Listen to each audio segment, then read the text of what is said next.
जाएगा। बंधुओं, ऐसा कहते हैं कि एक बार प्रयागराज को भी अपमान हो गया। क्यों? एक बार भगवान ने प्रयागराज को पहले ठीक चल रहा था, प्रयागराज को भगवान ने तीर्थों का राजा बना दिया। बंधुओं, सभी तीर्थ प्रयागराज की हाजिरी देने के लिए आते थे, लेकिन वृंदावन हाजिरी देने के लिए नहीं आया। प्रयागराज ने नारायण से कहा, नारायण आपने मुझे तीर्थों का राजा बनाया और क्या छोटा सा वृंदावन जो मेरे यहाँ हाजिरी देने के लिए नहीं आता है। भगवान ने कहा, प्रयागराज मैंने तुझे तीर्थों का राजा बनाया है, वृंदावन तीर्थ नहीं है, वृंदावन तो धाम है राजेंद्र। मैंने तुझे अपने घर का राजा नहीं बनाया है, वृंदावन तो मेरा घर है प्रयागराज। और बंधु कहने वाले कहते हैं, बोले धन धन वृंदावन राजधानी, धर्म कर्म जहाँ बटत देवरी, मुक्ति भरे कहाँ पानी। वृंदावन में ऐसे ऐसे संत निवास करते हैं जो एक कदम के लिए भी वृंदावन से बाहर जाना नहीं चाहते। क्या कहते हैं? वे मन वृंदा विपिन निहार, विपिन राज सीमा के बाहर, हरियो को ना निहार। अगर वृंदावन की सीमा के बाहर आकर के भगवान भी कहता है मैं भगवान हूँ, तो कह देना भैया तू भगवान नहीं हो सकता है। तो भगवान तो वृंदावन में निवास करते हैं महाराज। रे मन वृंदा विपिन निहार, विपिन राज सीमा के बाहर, और हरियो को ना निहार। बंधुओं, वृंदावन में एक संत ऐसे रहते थे, वो क्या करते थे कि ब्रज में जाकर बात करने लगे। तो वो संत एक महीने में एक दिन 30 घरों में मांगने के लिए जाते थे महाराज, और 30 रोटी लेकर के आते थे, और एक दिन मांग करके एक रोटी को रोज भिगो दिया करते थे, और महाराज रोज खा लेते थे। गाँव वाले ने कही, बाबा तू हमारे गांव में रहता है और सूखी रोटियों को भिगो भिगो करके खाता है, बाबा तू ऐसा क्यों करता है, तू रोज मांग लिया कर बाबा। बाबा ने किया, अगर मैं रोज मांगने में लगा रहा तो मेरा जीवन तो मांगने में ही निकल जाएगा। अरे भैया मैं तो केवल जीने के लिए खाता हूँ भैया, मैं खाने के लिए नहीं जीता हूँ। तो वो वृंदावन को देख करके पृथ्वी का मन और लटा पटा हो गया बंधुओं, और भगवान के चरणों में निवेदन करने लगी, हे दीनानाथ, हे गोविंद, तेरी झांकी को देख करके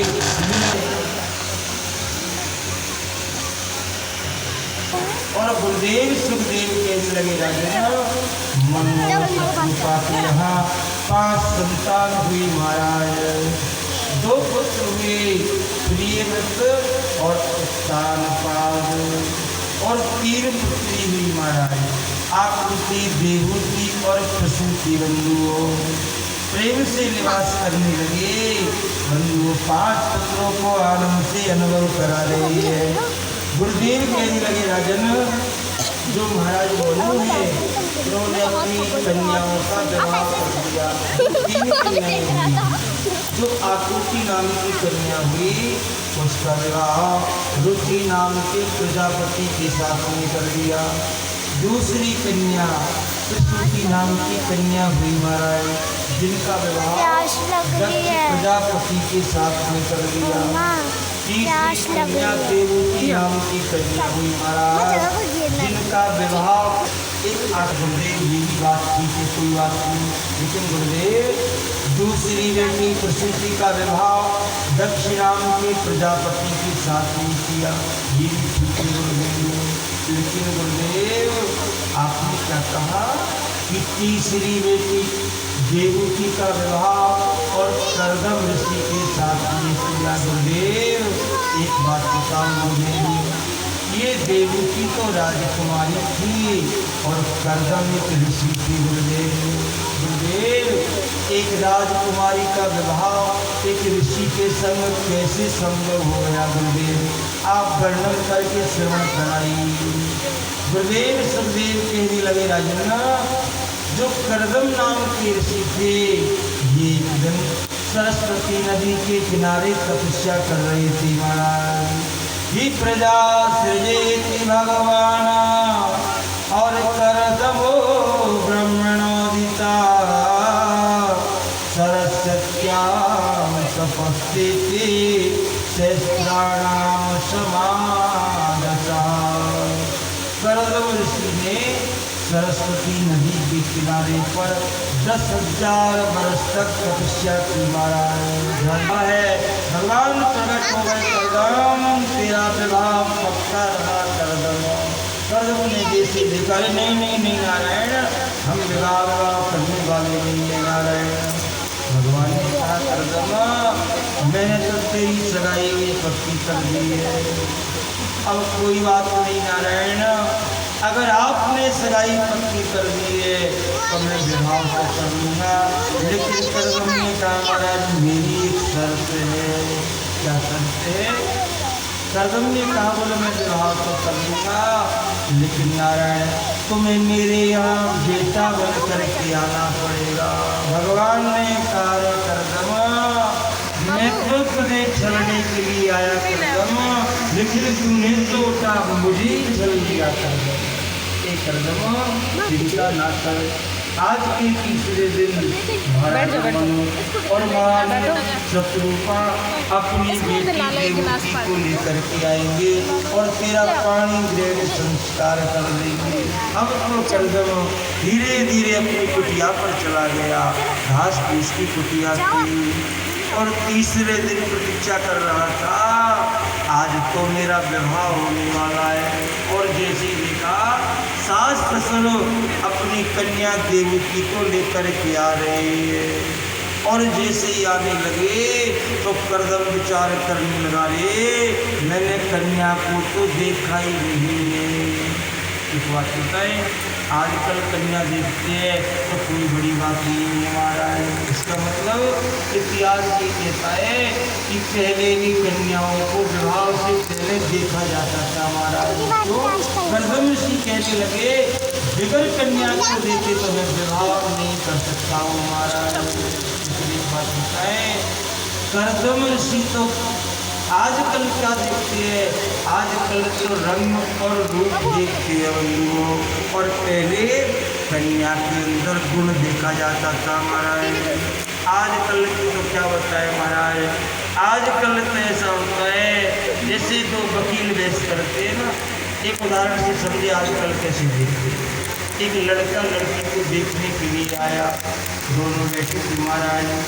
अब लड़का लड़की से पूछने लगा, एक बात बताओ तुम पर नाचना आता है क्या? लड़की ने कहा, मुझ पर नाचना आता है। फिर कहने लगा, तुम पर गाना आता है क्या? लड़की ने कहा, हाँ मुझ पर गाना आता है। तो बोल ठीक है, फिर तो संबंध पक्का रहा। लेकिन लड़की ने कहा, सुनो सुनो, आपने तो पूछ लिया, मैंने तो कुछ पूछा ही नहीं महाराज, तुमको क्या पूछना चाहती हो? लड़की ने कहा, एक बात बताओ, मुझ पर नाचना भी आता है और मुझ पर गाना भी आता है, लेकिन एक बात बताओ, तुम पर तो ढोलक पेटी बजाना आता है क्या? क्या बजाना तुमको नहीं आता है? बोले नाचूंगी भी मैं और गाऊंगी भी मैं, तो बजाने के लिए तो तेरा बाप आएगा और टूट गया। आजकल तो ऐसी चीज है, लेकिन उनको करदम देखना नहीं चाहता था। करदम तो कन्या के अंदर गुण देखना चाहता था। करदम ने निश्चय कर लिया, जगह परीक्षा लिए तो मैं किसी भी प्रकार विवाह नहीं करूँगा महाराज। करदम ने क्या किया, 3 आसन लगाए हुए। एक आसन तो अपने ससुर सास के लिए, एक आसन अपनी सास के लिए लगा दिया, और एक आसन अपनी होने वाली धर्म पत्नी के लिए लगा दिया। जैसे ही आए, आओ आओ महाराज आओ, तो महाराज मनु भी आसन पर बैठ गए और महारानी शत्रुपा भी आसन पर बैठ गई। लेकिन बंधुओं, देवहूति महारानी उस आसन पर बैठ नहीं रही है बंधुओं। देवहूति मन में विचार कर रही है, ये मेरे होने वाले पति है और मेरे पति ने ये आसन बिठाया है, इस आसन पर मेरा बैठने का अधिकार नहीं है। और बंधुओं, आजकल का मामला होता तो महाराज फट से सोफा सेट पे बैठ जाती और ये कहती आपकी एजुकेशन क्या है महाराज। लेकिन देवहूति विचार करने लगे, पति के दिए हुए आसन पर बैठती नहीं। एक बार देवहूति ने मन में विचार किया और कर्दम ऋषि ने भी निश्चय कर दिया, देवी मेरी भी यही परीक्षा है कि तू इस आसन पर बैठती है कि नहीं बैठती है। देवहूति मन में विचार करने लगी, अगर इस आसन पर बैठूं तो ये आसन मेरे पति ने बिछाया है, अगर इस आसन पर नहीं बैठूं तो मेरे पति के दिए हुए आसन का अपमान होता है। क्या करूं क्या करूं। सोचते सोचते कुलवती के माता पिता के संस्कार थे महाराज। देवहूति ने मन में विचार किया, इस दिए हुए आसन का अपमान भी नहीं होना चाहिए। तो क्या किया, उस आसन पर हाथ रख दिया, देवहूति जमीन पर बैठ गई। कर्दम ऋषि ने कह दिया, संबंध पक्का रहा महाराज। अब तो धीरे धीरे घेरा पड़ने लगे बंधुओं। और जब घेरा पड़ने से ना बीच घेराव में कर्दम खड़ा हो गया महाराज। कर्दम ने कहा, सुनो मेरी एक शर्त है। क्या शर्त है? बोले एक संतान होने के बाद में मैं जंगल की ओर चला जाऊंगा। बंधुओं, ऐसा कौन माता पिता होगा कि अपने कन्या के लिए सब वर ढूंढे कि एक संतान होने के बाद जंगल को चला जाए। माता पिता कुछ नहीं बोले बंधुओं, लेकिन महारानी देवहूति चरणों में गिर गई और कहा, पतिदेव एक संतान नहीं, एक पुत्र होने के बाद आप जंगल की ओर चले जाना। आप जहाँ संस्कार विधि और विधान के साथ में पानी ग्रहण संस्कार हुआ महाराज। प्रेम के साथ में पानी ग्रहण संस्कार हुआ और महाराज मनु और महारानी शत्रुपा ने अपनी बेटी का कन्यादान और कर्दम ऋषि के हाथ में दे दिया। मनु और शत्रुपा तो चले गए महाराज। और महारानी देवहूति और महाराज कर्दम देवहूति को लेकर के घास फूस की कुटिया में प्रवेश करने लगे महाराज। देवहूति ने देखा, देवहूति को राजमहलों में रहने वाली थी और देवहूति ने देखा ये घास फूस की कुटिया है। कुटिया में एक और जाकर देखा, एक और चुनावों ने बिल्कुल रखा था,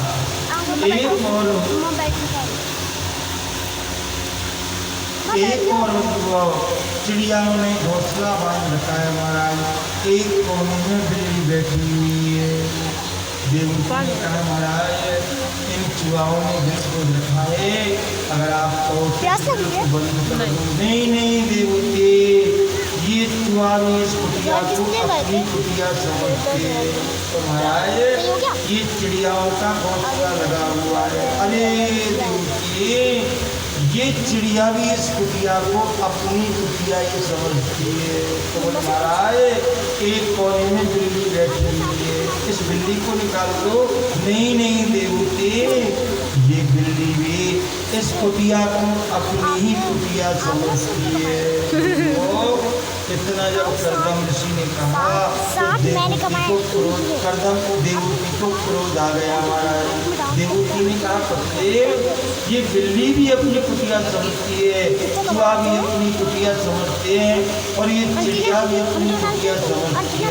पतिदेव एक बात बताओ, आपका ठिकाना कहाँ है? कर्दम ऋषि ने कहा, जो मैं बैठा हूँ ना, बस मेरा तो यही ठिकाना है। इतना कहते कहते और कर्दम ऋषि ने 40 वर्ष की समाधि लगा ली बंधुओं। और महारानी देवहूति 40 वर्ष तक बंधुओं कर्दम ऋषि के चरणों में बैठी रही 40 वर्षों तक और देवहूति अपने पति की प्रतीक्षा करती रही महाराज। और जैसे ही 40 वर्ष के बाद में कर्दम ऋषि ने नेत्र खोलकर देखी महाराज देवहूति तू 40 वर्षों से मेरी प्रतीक्षा में बैठी हुई है, आज तेरी जो इच्छा हो वो मांग ले, तेरे लिए मैं वही प्रदान कर दूंगा। बंधुओं, स्त्री की इच्छा रहती है कि मैं माँ बनूं महाराज।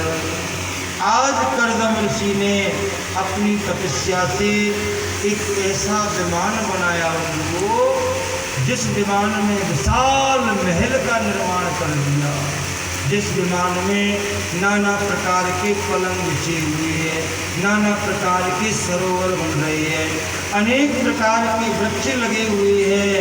और बंधुओं, आज देवहूति को वो दिखाया जो देवहूति ने कदापि अपने पिता के यहाँ में नहीं देखा महाराज। आज कर्दम ऋषि देवहूति को एक एक आभूषण पहना रहे हैं। विभूषणानि परांगानि हरवरंचासीन दुमंसिते अत्रं सर्वगुणं प्रेतं परपानं चीमपाश्रता। महारानी देवहूति को और कर्दम ऋषि एक एक आभूषण पहना रहे हैं उनको। एक एक आभूषण पहनाते पहनाते कर्दम ऋषि उस विमान में विहार करने लगे महाराज। और धीरे धीरे समय आया, महारानी देवहूति के गर्भ से एक कन्या का जन्म हो गया। देवहूति ने जैसे ही कर्दम ऋषि ने देखा, देवी एक संतान का जन्म हो गया है, अब मैं जंगल की ओर जाना चाहता हूँ। देवहूति ने कहा, देव एक पुत्र का जन्म होने दो। कर्दम ने देखा कोई बात नहीं, दूसरे स्थान पर हो जाएगा। धीरे धीरे समय आया तो दूसरे स्थान पर भी एक कन्या का जन्म हो गया महाराज। तीसरे स्थान पर भी कन्या का जन्म हो गया। चौथे स्थान पर भी कन्या का जन्म हो गया। कर्दम ऋषि घबराने लगा, दीनानाथ एक गोविंद तू मुझे कितना संसार में फंसाना चाहता है। धीरे धीरे समय आया और 5वें स्थान पर भी कन्या का जन्म हो गया महाराज। 6ठे स्थान पर भी कन्या का जन्म हो गया और 7वें स्थान पर भी कन्या का जन्म हो गया महाराज। 8वें स्थान पर भी कन्या का जन्म हो गया। और बंधुओं, कर्दम ऋषि घबराने लगे। कर्दम ऋषि गोविंद को पुकारने लगे, हे दीनानाथ, हे गोविंद। धीरे धीरे समय आने लगा और बंधुओं 9वें स्थान पर भी एक कन्या का जन्म हो गया महाराज। अब तो कर्दम ऋषि ने दीनानाथ को पुकारा, गोविंद तू मुझे संसार सागर में कितना फंसाना चाहता है।